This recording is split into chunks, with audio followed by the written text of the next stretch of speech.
Hello दोस्तों, आपका electromagnet channel में स्वागत है। आज से हम आपको यूपी पॉलिटेक्निक के सब्जेक्ट BEE का नोट्स प्रोवाइड करेंगे। यहाँ पर आप देख सकते हैं यूपी पॉलिटेक्निक BEE सब्जेक्ट का सबसे पहला चैप्टर जो है मौलिक वैद्युत अभियांत्रिकी है, जिसमें आपका अभ्यास फर्स्ट में मूल शब्दावली एवं उनकी अवधारणा है। इसके अंतर्गत जो सिलेबस है, फर्स्ट में मुक्त इलेक्ट्रॉन की अवधारणा और सेकंड है मुक्त इलेक्ट्रॉनों की संख्या के आधार पर पदार्थों का वर्गीकरण। इस पदार्थ के वर्गीकरण में 3 भाग आते हैं। पहला चालक पदार्थ आते हैं, दूसरा कुचालक पदार्थ आते हैं और तीसरा अर्धचालक पदार्थ आते हैं। तीसरा टॉपिक है विद्युत धारा, चौथा टॉपिक है प्रतिरोध एवं प्रतिरोधकता। प्रतिरोधकता को ही विशिष्ट प्रतिरोधकता बोलते हैं। और पांचवा टॉपिक है विद्युत वाहक बल। छठा टॉपिक है विभवांतर। सातवां टॉपिक है विद्युत विभव और आठवां टॉपिक है ओम का नियम। नौवां टॉपिक है चालकता।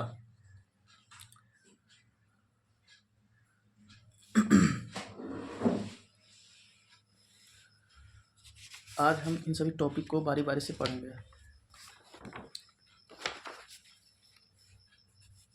देखिए दोस्तों, पहला टॉपिक है मुक्त इलेक्ट्रॉन की अवधारणा। एक मिनट। इसमें हम लोग पढ़ेंगे कि मुक्त इलेक्ट्रॉन किसे कहते हैं। इसमें मुक्त इलेक्ट्रॉन के बारे में जानने से पहले हमें मुक्त इलेक्ट्रॉन के बारे में निम्न जानकारी होना चाहिए। पहला है इलेक्ट्रॉन पदार्थ के 3 मौलिक कणों में से एक है। जैसा कि हम दोस्तों जानते हैं कि पदार्थ में 3 कण होते हैं। प्रत्येक पदार्थ के परमाणु में 3 कण होते हैं, इलेक्ट्रॉन, प्रोटॉन और न्यूट्रॉन, जिसमें से इलेक्ट्रॉन इन तीनों मौलिक कणों में से एक है। इलेक्ट्रॉन की खोज जे थॉम्सन ने किया था और इलेक्ट्रॉन पर जो है 1.6 × 10⁻19 कूलॉम ऋणात्मक आवेश होता है। मुक्त इलेक्ट्रॉन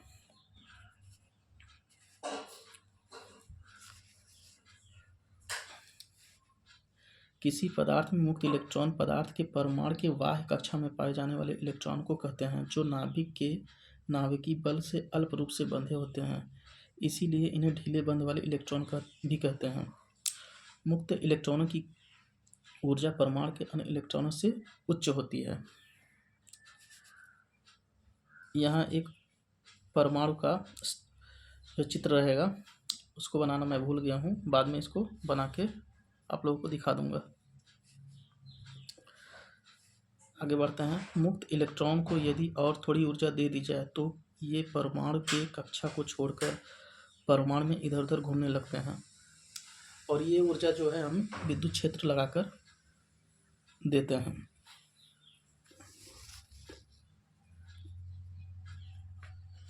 नोट: किसी पदार्थ में धारा प्रवाह के लिए मुक्त इलेक्ट्रॉन ही जिम्मेदार होते हैं। यदि किसी चालक में धारा प्रवाहित हो रही है तो वो सिर्फ और सिर्फ जो है मुक्त इलेक्ट्रॉनों के कारण ही संभव हो पाता है। यदि मुक्त इलेक्ट्रॉन उसमें नहीं होंगे तो उसमें धारा प्रवाहित नहीं होगी। आगे बढ़ते हैं।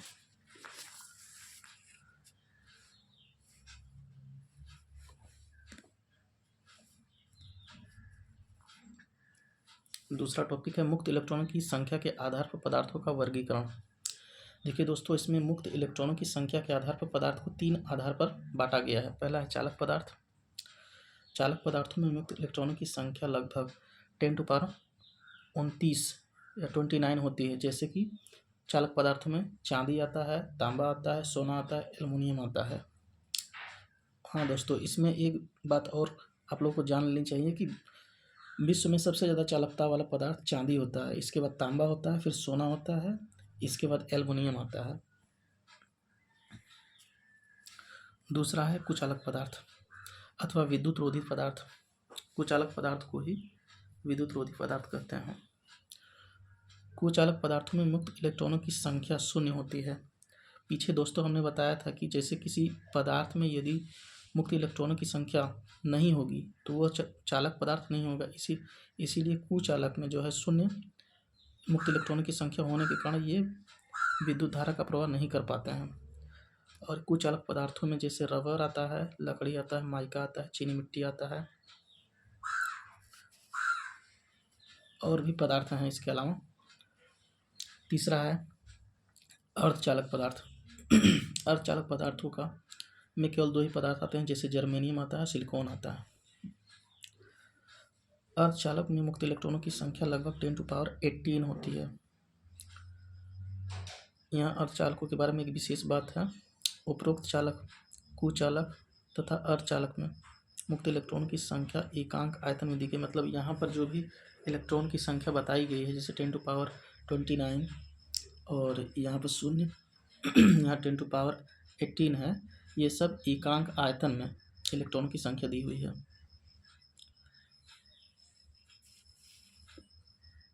आगे बढ़ते हैं।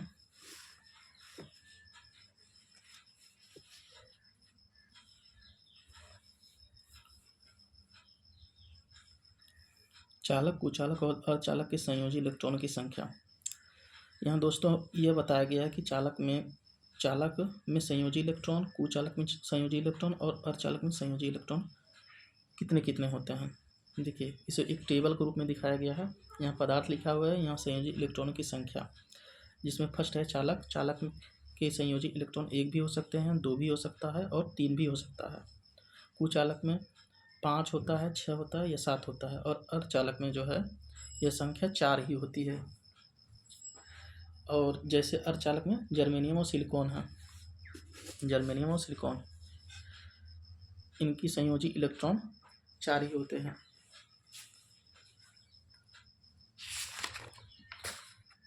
आगे बढ़ते हैं।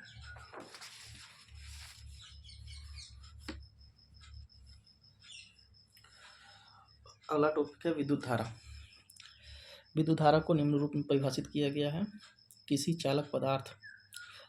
चालक अर्धचालक में आवेशों के प्रवाह दर को विद्युत धारा कहते हैं। यह 7 मूल भौतिक राशियों में से एक है। इसका मात्रक एम्पियर होता है। इसे आई से प्रदर्शित करते हैं। देखिए दोस्तों, विद्युत धारा जो हमारे जैसे फंडामेंटल यूनिट्स होती हैं 7, जैसे लंबाई होता है, ताप होता है, इसी प्रकार विद्युत धारा भी इन 7 मूल राशियों में से एक है। परिभाषा के अनुसार धारा आवेश की प्रवाह की समय दर को धारा कहते हैं। यहाँ आवेश को हम Q से लिखते हैं और टाइम को T से लिखते हैं और धारा को I से लिखते हैं। धारा का मात्रक होता है Q का मात्रक बटा T का मात्रक। Q का मात्रक होता है कूलाम, जो आवेश का मात्रक है, और T समय का मात्रक है। T यानी T का मात्रक सेकंड होता है। तो इस हिसाब से धारा का मात्रक जो है कूलाम प्रति सेकंड होता है। कूलाम प्रति सेकंड को ही एम्पियर भी लिखते हैं। आगे बढ़ते हैं। यहाँ बात करते हैं अगले टॉपिक का, प्रतिरोध एवं प्रतिरोधकता। दोस्तों इस टॉपिक को बहुत आराम से समझिएगा, क्योंकि प्रतिरोध और प्रतिरोधकता में बहुत से लोग कंफ्यूज हो जाते हैं। अतः यहाँ पर जो भी लिखा गया है एकदम स्पष्ट लिखा हुआ है। ये बात आपको आगे चल के पता चल जाएगी। सबसे पहले, किसी पदार्थ के उस भौतिक गुण को जो उस पदार्थ में विद्युत धारा प्रवाह में अवरोध उत्पन्न करता है, उस पदार्थ की प्रतिरोधकता कहते हैं। इसे प्रतीक अक्षर रो से प्रदर्शित करते हैं या लिखते हैं। अलग अलग पदार्थों की प्रतिरोधकता अलग अलग होती है। प्रतिरोधकता को ही हम विशिष्ट प्रतिरोध भी कहते हैं। देखिए दोस्तों, यहाँ पर कुछ लोग प्रतिरोध और प्रतिरोधकता को एक ही बता देते हैं, लेकिन प्रतिरोधकता किसी पदार्थ का गुण होता है, और जबकि प्रतिरोध एक इलेक्ट्रिकल घटक होता है जिसको इस संकेताक्षर द्वारा प्रदर्शित करते हैं। ऐसा परिपथ में रहता है। आइए प्रतिरोध का भी हम डेफिनेशन देख लेते हैं।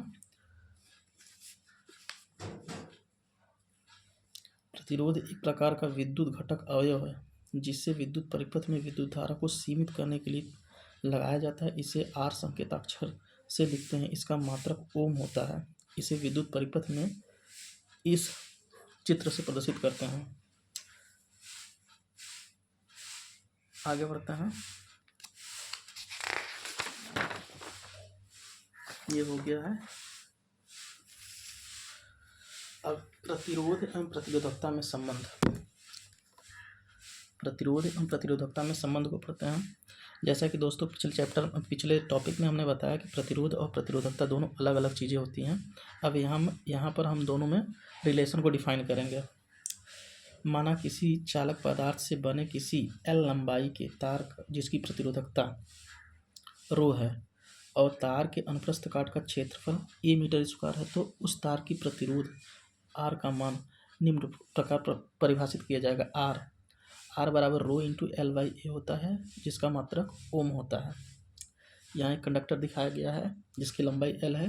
क्रॉस सेक्शन एरिया इस भाग को बोलते हैं जो कि A है। प्रतिरोध का मात्रक ओम होता है, जिसे संकेत अक्षर इस संकेत द्वारा प्रदर्शित करते हैं।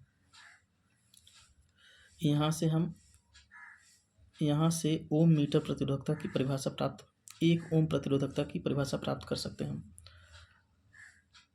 यहाँ से हम 1 ओम प्रतिरोधकता की परिभाषा प्राप्त करने के लिए इस फॉर्मूले में A बराबर 1 मीटर स्क्वायर और L बराबर 1 मीटर रखते हैं, तो रो बराबर R प्राप्त होता है। इसी के अनुसार हम प्रतिरोधकता की परिभाषा को डिफाइन करते हैं।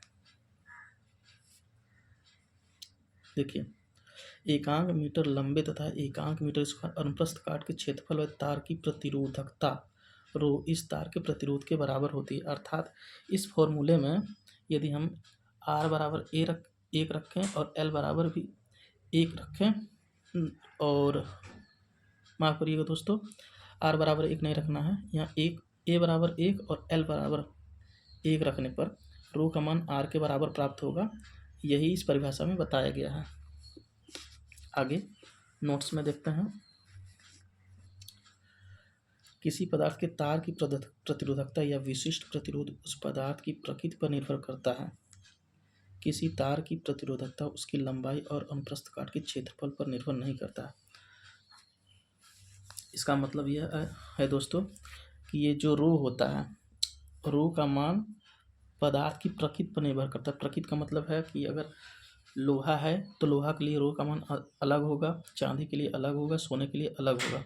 यह प्रतिरोधकता जो है ये चालक के अनुप्रस्थ काट के क्षेत्रफल और उसकी लंबाई पर बिल्कुल डिपेंड नहीं करता है, जबकि वहीं प्रतिरोध जो है चालक की लंबाई और उसकी अनुप्रस्थ काट के क्षेत्रफल दोनों पर डिपेंड करता है। आगे बढ़ते हैं। जबकि किसी तार का प्रतिरोध R पदार्थ की प्रकृति, तार के लंबाई, अनुप्रस्थ काट के क्षेत्रफल पर निर्भर करता है, जो कि पहले बता चुका हूँ। आगे बढ़ते हैं।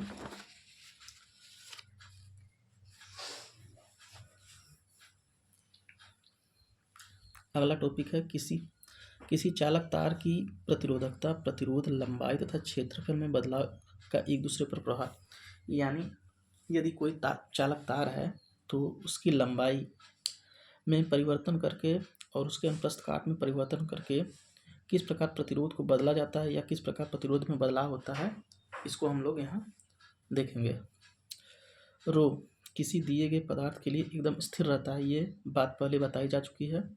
और R जो है प्रतिरोध L के बढ़ने से बढ़ेगा, L के घटने से घटेगा। जैसा कि आप लोग देख सकते हैं कि R जो है L से समानुपाती चिन्ह यानी इसके प्रोपोर्शनल है। तो L जैसे बढ़ेगा वैसे ही R भी बढ़ेगा और L घटेगा तो R भी घटेगा।